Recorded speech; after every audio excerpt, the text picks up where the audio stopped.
Мектеп жай ғана білім беретін мекеме емес.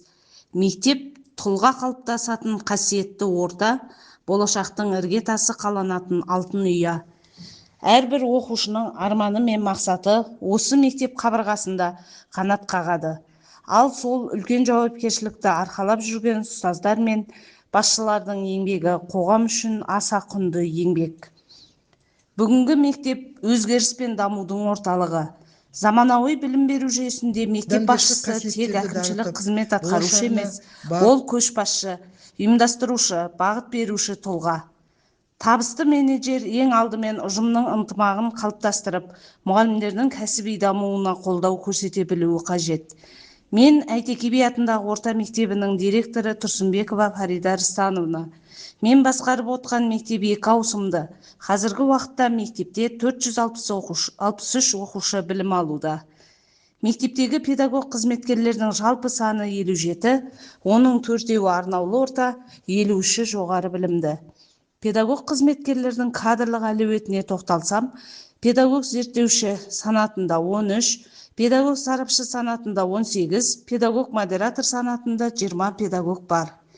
Мектеп білім әлемі, ол оқушы тұлғасының жоғарғы адамгершілігін дамыту мақсатында оқушылармен, ата-аналармен, ұстаздар қауымдастығымен оқу үдерісін қалыптастырады.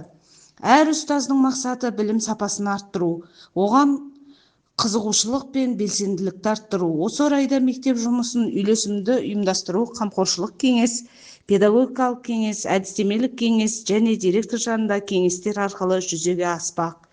Басқару қызметінің мақсаты білім беру үдерісінде қазіргі кезең мен болашақтың талаптарын ұштастыра отырып, тұлғаны қалыптастыру.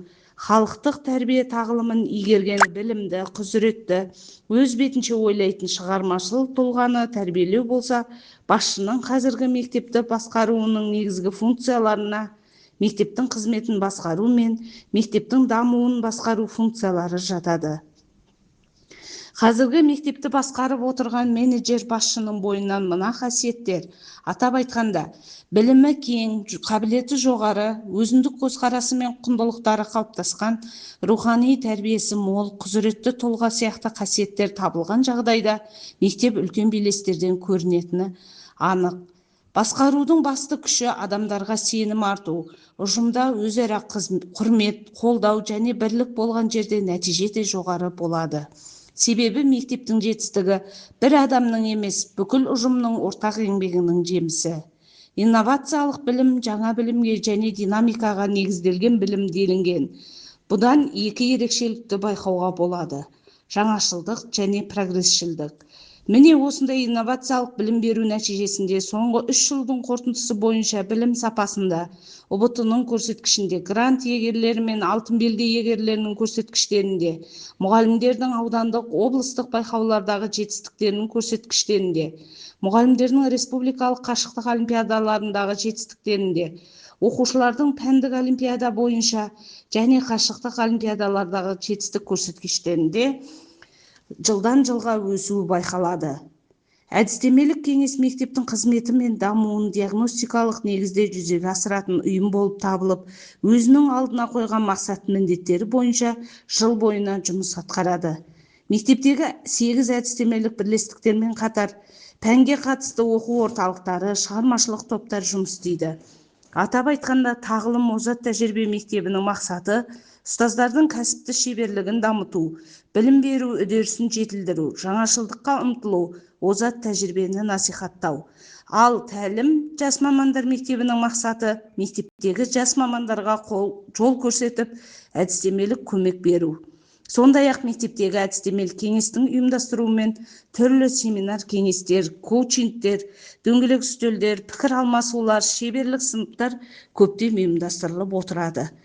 Мектебіміз Мұхаммед Хайдар Дулати атындағы Тараз университетімен, Шерхан Мұртаза атындағы халықаралық Тараз университетімен, ауылдағы спорт және музыка мектептерімен, мәдениет үйімен, әлеуметтік серіктестікте, мектептегі робототехника кабинеті, физика, химия, биология кабинеттері жаңа модификациялық кабинет ретінде жаңа заманауи жабдықтармен жабдықталса, мектебіміздің ұстаздары қазіргі күнде өз сабақтарында жасанды интеллект элементтерін жиі қолданады.